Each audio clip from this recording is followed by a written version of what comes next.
Alors, on va finir avec le contenu, avec les compétences et les qualités. Et c'est vraiment le principal dans votre CV. C'est pas d'avoir un joli CV, c'est pas de donner bien en entretien, d'avoir une jolie lettre, etc. Enfin, tout ça, c'est des choses qui aident à mettre en évidence vos compétences. Mais le cœur du CV et vraiment ce que recherchent les recruteurs, c'est les compétences et les qualités. Du coup, c'est vraiment important de bien mettre ces choses-là en avant. Et c'est pas si simple que ça, donc on va voir ensemble comment le faire. Qu'est-ce qu'on va voir concrètement? On va voir les trois types de compétences qu'il y a pour vous aider à vous inspirer, à vous-même trouver des compétences pour vous. On va voir les blocages souvent que j'ai vus en faisant des CV avec des personnes. Quels sont les blocages que ces personnes ont? Elles ont de la peine à mettre en avant les compétences. Et je vais vous donner des pistes par rapport à ce blocage-là. Et on va regarder les ressources Internet. Parce qu'il y a, je vais vous mettre en avant par exemple trois sites qui décrivent bien les métiers, qui les décortiquent vraiment dans le détail. Et donc, ça pourra vous aider vous-même à vous inspirer de ça pour mettre ces compétences en avant sur le CV. Et ensuite, on va voir les qualités. Alors, quelles qualités mettre sur le CV et quelles sont les qualités clés actuellement, de nouveau, pour vous inspirer. Ok, voilà ce qu'on va voir dans cette vidéo. Alors, allons-y. Point 1, les compétences. Qu'est-ce qu'une compétence? Alors, il y en a trois types. Vous avez certainement déjà entendu. Il y a les savoir-faire, les savoir-être et les savoirs. Les savoirs, c'est les connaissances purement théoriques. Par exemple, si on prend l'exemple d'un cuisinier, ça pourrait être ce qu'il y a dans un livre de cuisine. Les savoir-faire, c'est les tâches concrètes qu'on a fait tellement de fois que on sait les faire, savoir-faire. Par exemple, un cuisinier, ce serait couper les oignons, faire une béchamel, plein d'autres choses, etc. Et les savoir-être, c'est la manière dont le travail se fait. C'est ce qu'on appelle communément les qualités plutôt. C'est bien s'intégrer dans une équipe, c'est être calme, c'est bien gérer le stress, c'est être dynamique, c'est être motivé, c'est être méticuleux, etc. C'est ce genre de choses-là. Donc savoir, savoir-faire, savoir-être. Parmi ces catégories-là, on peut encore en distinguer deux types de compétences. Il y a les compétences spécifiques et les compétences transférables. Les compétences spécifiques, c'est les compétences qui sont vraiment spécifiques à un métier en particulier et qui ne serviraient probablement à rien dans un autre domaine. Par exemple, si on reprend le cuisinier, si lui, justement, il s'est coupé des oignons et qu'il veut aller ensuite vendre des chaussures, ça lui servira à rien de mettre qu'il s'est coupé des oignons sur le CV. Cette compétence-là lui servira à rien pour vendre des chaussures. Par contre, si quand il coupe ses oignons, il doit gérer le stress, travailler rapidement, travailler de manière méticuleuse, communiquer avec son équipe, etc., tout ça, c'est des choses qui lui serviront dans la vente ou dans d'autres domaines. Donc, de manière générale, il y a des compétences spécifiques à un métier et il y a d'autres compétences qui sont, disons, plus larges et qui sont utiles dans d'autres métiers. Donc, réfléchissez à ça. Moi, ce que je remarque, justement, pourquoi je vous dis ça, c'est que souvent, il n'y a pas toutes les compétences sur un CV. Les personnes se concentrent simplement sur un ou deux types de compétences et ne mettent pas tout en évidence. Et une personne compétente, c'est une personne qui a et les savoirs, et les savoir-faire, et les savoir-être. Une personne qui a juste des savoirs, donc juste des connaissances, elle n'est pas compétente. Si elle sait rien faire, par exemple. Une personne qui a plein de savoir-faire, mais qui a un très mauvais savoir-être, donc qui crée des conflits, qui a des problèmes avec tout le monde, c'est pas une personne compétente. Une personne qui a de très bons savoir-être, donc très sympa, aucun problème, mais n'a pas de savoir-faire ni de connaissances, c'est pas une personne compétente. Une personne compétente, c'est les trois. Donc réfléchissez vraiment pour vous, quels sont vos savoirs spécifiquement pour le poste que vous cherchez, quels sont vos savoir-faire et quels sont vos savoir-être. Et mettez en avant les trois. C'est comme ça que vous aurez un maximum d'impact. Aussi, réfléchissez aux compétences transférables. Il y a peut-être des compétences qui ne sont pas vraiment spécifiques au métier, mais qui sont utiles pour ce métier-là, que vous pouvez mettre en avant. Donc voilà, le but de cette slide-là, c'est de vous donner des idées à ce niveau-là. Alors dit comme ça peut avoir l'air simple, mais ça l'est pas vraiment, et il y a des blocages assez courants que je vais vous expliquer maintenant. Alors le premier blocage, c'est ne pas arriver à décrire ses compétences. C'est-à-dire par exemple, là en l'occurrence, je sais pas, je suis vendeur, c'est pas compliqué. Qu'est-ce que vous voulez que j'explique? Je vends quoi. Je vais pas faire une liste de tout ce que je sais faire. Je suis vendeur, je vends, hein. Euh, et ça, la raison du blocage, en fait, c'est que ce qu'on fait tous les jours, ce qu'on fait souvent, ça nous a l'air évident et on réfléchit pas vraiment à ce qu'on fait. Sauf si vraiment on est dans un métier ou une formation où constamment on doit faire des portfolios et décortiquer tout ce qu'on fait. La plupart du temps, on fait juste les choses. Et en mode automatique, un peu, on s'en rend pas vraiment compte. On n'arriverait pas à lister, faire une liste concrète de tout ce qu'on sait faire. Donc ce blocage-là, il est normal, entre guillemets. Si vous l'avez, que vous avez vraiment de la peine, il y a pas de problème, c'est tout à fait normal. Alors qu'est-ce qu'il y aurait comme piste pour vous aider? Première chose, c'est voilà, si vous aviez un apprenti de 12 ans qui vient et qui connaît rien au métier, ben, qu'est-ce que vous allez devoir lui expliquer? Parce que vous, du coup, vous pouvez dire, bon, ben, c'est pas compliqué, moi je le fais, mais s'il y a quelqu'un qui connaît pas du tout le métier et qui vient, ben, probablement qu'il aura aucune idée de quoi faire. Et va tout falloir lui expliquer. Et s'il fallait tout lui expliquer, ben, qu'est-ce que vous lui expliqueriez? Ça montre bien les connaissances et les savoir-faire que vous avez. Donc réfléchissez à ça. Qu'est-ce que vous devriez expliquer à une personne qui connaît rien au métier? Ça, c'est une piste. Et une autre piste, c'est de se repasser une journée type dans la tête. Et si vous avez plusieurs journées type, et ben vous repassez toutes les journées type que vous avez. Euh, Par exemple, je sais pas, si on prend le cas d'une secrétaire euh, qui aurait de la peine à décrire ses compétences, on va se dire, ok, bon, ben, j'arrive au travail, qu'est-ce que je fais? J'allume l'ordi. Bon, ok. Vous n'allez pas mettre sur le CV allumer l'ordi, évidemment, c'est pas une compétence, mais ok, vous allumez l'ordi. Ensuite, qu'est-ce que vous faites? Ben, je vous mets mail. Ok, je vous mets mail, donc Outlook. Outlook, je sais gérer, donc ça, je peux mettre dans le CV, soit informatique, Outlook. Après, je vais regarder, je sais pas, dans l'agenda, qu'est-ce que le patron il a comme rendez-vous, et je vais en parler avec lui. Ok, donc ça, je peux mettre dans les compétences, gestion de l'agenda du patron, par exemple, communication avec l'équipe, ou bonne communication dans les qualités. Ça, je peux mettre en avant. Ensuite, une fois que j'ai fait ça, je vais faire les factures que j'ai à faire pour la journée. Ok, donc facturation, je peux mettre ça dans les compétences. Pour les facturations, j'utilise quoi? J'utilise un programme. Bon, bah, cool, je peux mettre ce programme-là dans l'informatique parce que c'est un programme qui est intéressant pour moi. Voilà, vous voyez? Et chaque fois que vous avez une étape, vous réfléchissez qu'est-ce qui est pertinent de mettre dans le CV et qu'est-ce qui n'est pas pertinent. Et comme ça, vous alimentez votre CV avec des compétences. Ok, ça c'est le premier type de blocage. Le deuxième type de blocage, il est un peu différent, c'est qu'on sait très bien ce qu'on sait faire, mais du coup, on n'ose pas vraiment le mettre sur le CV parce qu'on se dit, ouais, mais ça, cette tâche-là, spécifiquement, elle est super simple.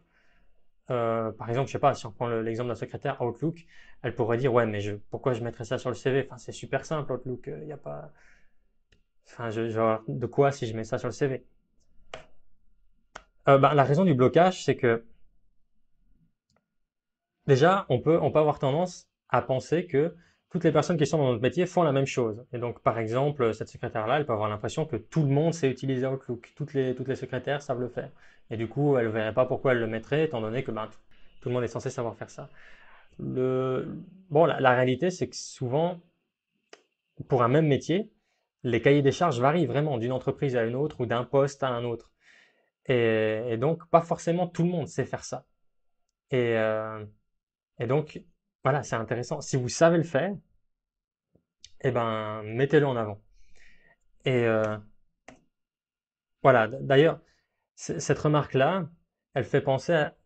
C'est comme si vous vouliez impressionner le recruteur en disant, mais ça, c'est super simple, je vais pas le mettre, il faut que je mette des choses qui sont plus compliquées.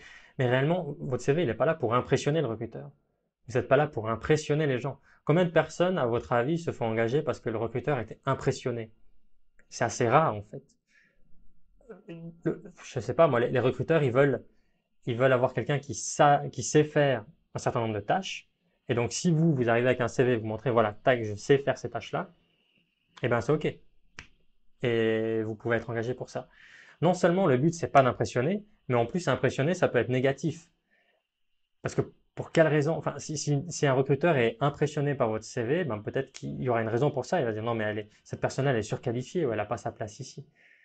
Si le recruteur a un objectif dans sa tête, a une place concrète qu'il veut donner, ben, la plupart du temps, il ne sera pas impressionné par le CV. Il veut juste voir, voilà, qu'est-ce que vous savez faire. Donc, c'est ça le but du CV. Qu'est-ce que vous savez faire? Donc, décrivez simplement ce que vous savez faire.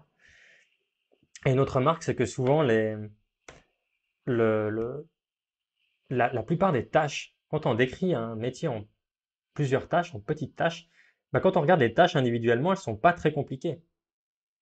Il y a- pour la plupart des métiers, il n'y a aucune tâche qui ne peut pas être apprise en plusieurs jours ou limite plusieurs mois. Ça ne veut pas dire que le métier en soi, il est simple, Mais si on regarde chaque tâche individuellement, en dehors du reste, c'est des tâches qui souvent sont pas compliquées. Donc, le but, c'est pas de mettre des tâches qui sont compliquées sur le CV, c'est de mettre ce que vous savez faire. Voilà, je pense que vous avez compris. Mettez ce que vous savez faire. Essayez pas d'impressionner, mettez ce que vous savez faire. Ok.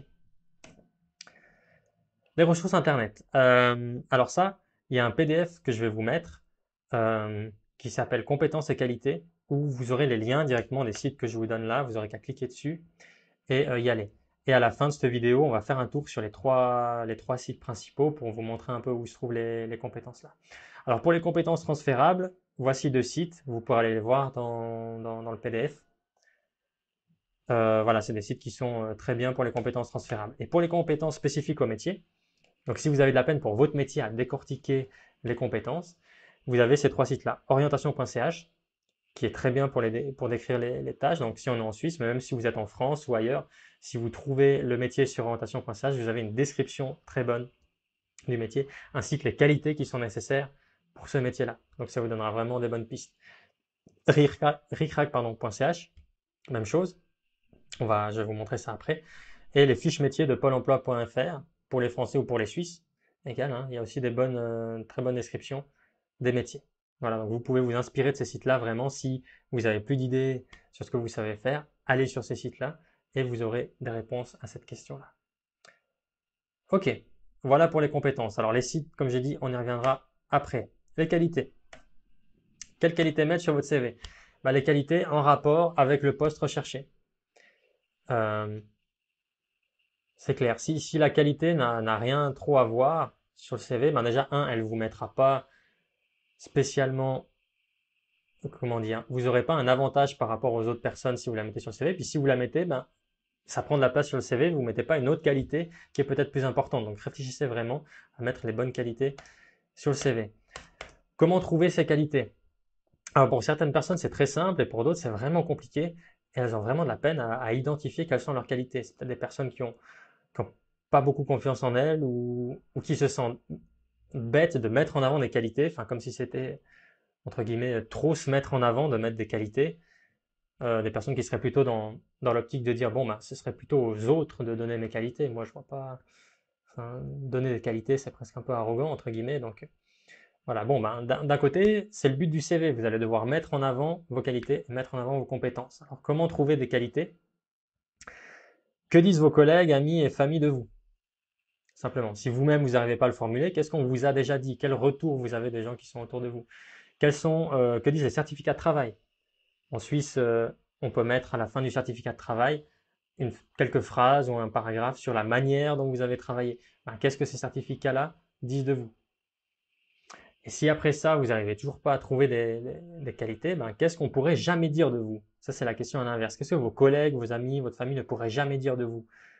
Par exemple, si on voit une personne qui est très timide, qui n'a pas très confiance en elle, très discrète, et qui n'arrive pas à mettre en avant ces qualités-là, vous pourriez vous demander, est-ce qu'on pourrait dire de vous que vous êtes quelqu'un de très agressif et constamment dans le conflit, par exemple?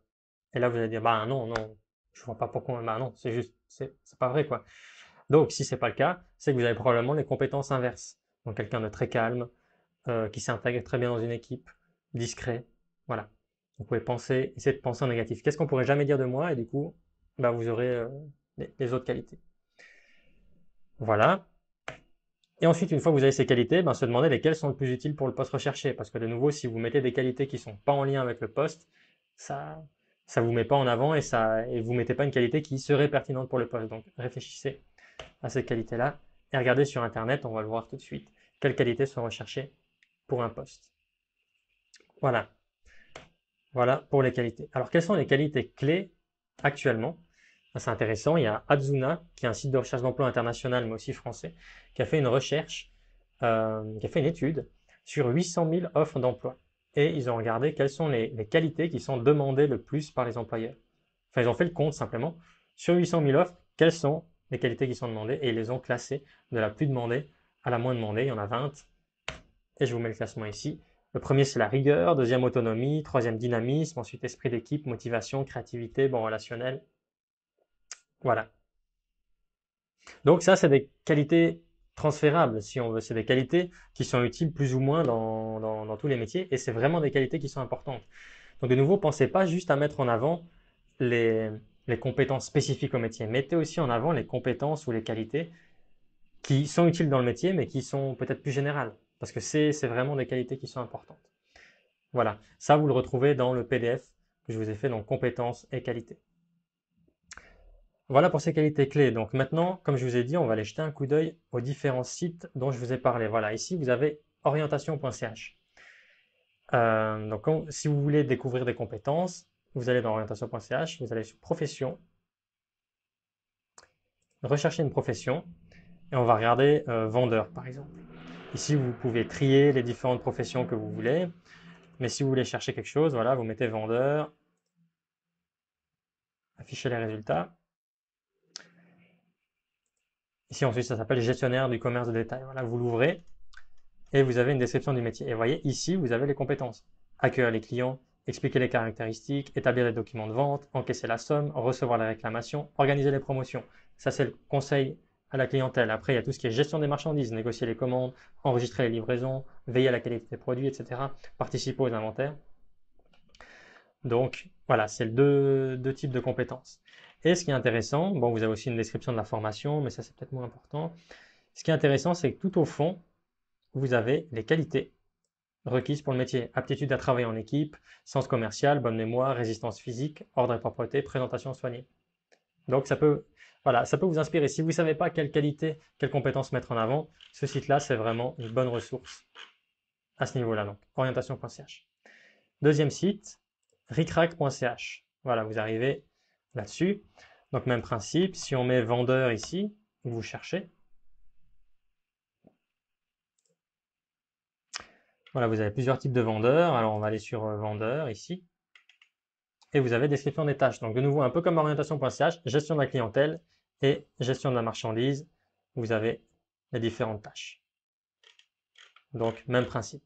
Voilà, décortiquer les compétences. Et le troisième site que je vous ai donné, c'est les fiches emploi les fiches métiers pardon, de Pôle emploi. Donc, si vous mettez voilà, fiche métier Pôle emploi sur Google, vous arrivez là-dessus. Vous pouvez mettre à nouveau vendeur, vous cherchez plusieurs types de ventes. On peut aller dans vente en alimentation, vous mettez voir la fiche. Et là, ce qui est très bien, c'est que voilà, vous avez un peu la définition du métier. Et quand vous allez dans compétences, vous voyez là, vous avez un joli classement, les savoir-faire, les savoirs, en compétences de base ou compétences transférables, disons, et compétences spécifiques. Voilà, vous avez vraiment des bonnes descriptions. Donc, entre orientation.ch, ricrac.ch et les fiches métiers de Pôle emploi, vous avez vraiment une bonne description. Ok, voilà, donc on en a fini pour le contenu. Voilà, j'espère que le contenu, du coup, ça va vous aider. Si vous avez des questions, n'hésitez pas à me contacter. Maintenant, on va passer à la forme. Donc, quel style de CV utiliser, quelle couleur et quelle police. Alors, on se retrouve tout de suite dans la prochaine vidéo. On va regarder les styles de CV. À tout de suite.